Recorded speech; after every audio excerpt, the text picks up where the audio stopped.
This weekend, we're getting the NC Miata Track car out for its first test since it got racing coilovers and new rear suspension linkages. It also got new 200 treadwear Falken RT615 tires, all of which should improve the car significantly from its last test at this same track. So this morning we're back out at the Firm, or the Florida International Rally and Motorsport Park. Here's the NC. You can see the new Falken tires that we got on there. We got a fresh alignment, new Meister R Clubrace coilovers. In the engine bay, we are running the stock 2.0 liter engine with the rewired harness that I just did, aluminum Moroso coolant expansion tank.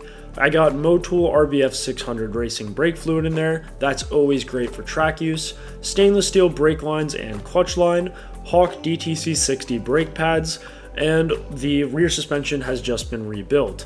All of this in combination should make the car handle really nice on track today. I have the Blackbird Fabworks RZ roll bar. That's just our method of protection, this being a convertible.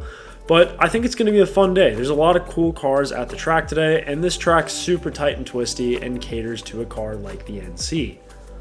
So it actually rained for about 20 minutes before the first session of the day, which made for really tricky track conditions. It was really wet in some places, with it being just mildly damp in others, and judging the variable condition was very difficult to do. The car slid around quite a bit and had a lot of oversteer, but it was actually far more predictable than it had been on the old suspension, because I think the rear end is a little bit more settled now. But anyways, here's one of the laps from that session.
So with the wet conditions, we were running around the mid 145s, which is not a great lap time, but with how much water was on the track, I was still hoping that we could shave some time and get closer to our previous record.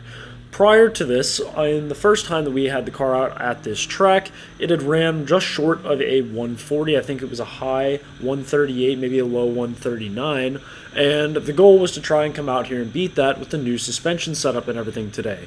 However, with the track being damp, it wasn't going to happen in the first session, and we'll have to see how the track dries out throughout the day. While we were waiting for the track to dry up, there's actually a giant airfield next to this track, and there was a Goodyear blimp taking off from the field, which is pretty cool to see.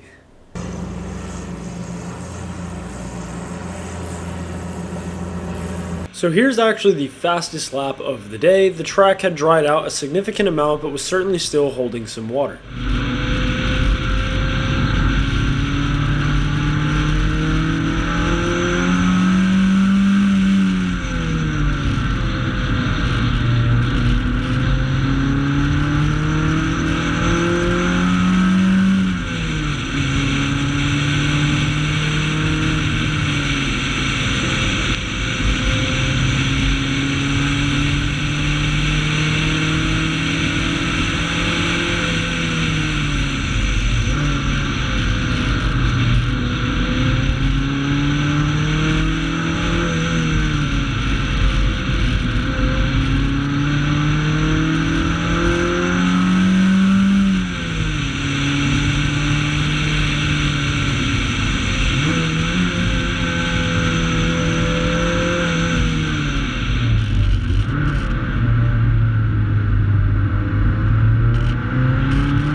So even with the track at its driest, the fastest lap time of the day was a 1:40, which was rather disappointing as it's the exact same lap time that we ran on stock suspension with worn all-season tires.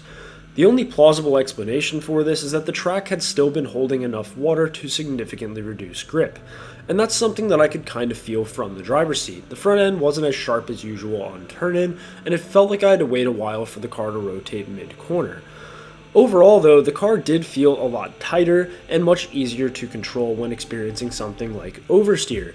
In terms of balance, it was relatively neutral in handling and easy to control throughout the entire day.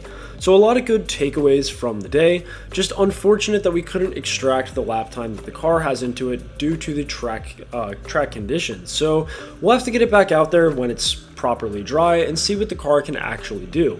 But I think to match the previous lap time in worse conditions is at least indicative of some form of improvement. That's just about it for this Miata track test. In the very near future, I plan on doing some significant cooling upgrades, namely the triple pass radiator from Goodwin, as well as doing an upgraded water pump while I'm in there. The reason that that's going to be important is it's going to allow the car to run much better at the other tracks that are in Florida, like Sebring and Homestead, because they're way more power hungry than the firm, with longer straightaways, and the factory cooling really does suffer on those tracks. After that, we'll probably get some RX-8 front and rear wheel hubs on there because that's a really common failure point on these cars. I think with the factory tire width, I shouldn't have too big of an issue, but I want to do it for the cheap insurance anyways.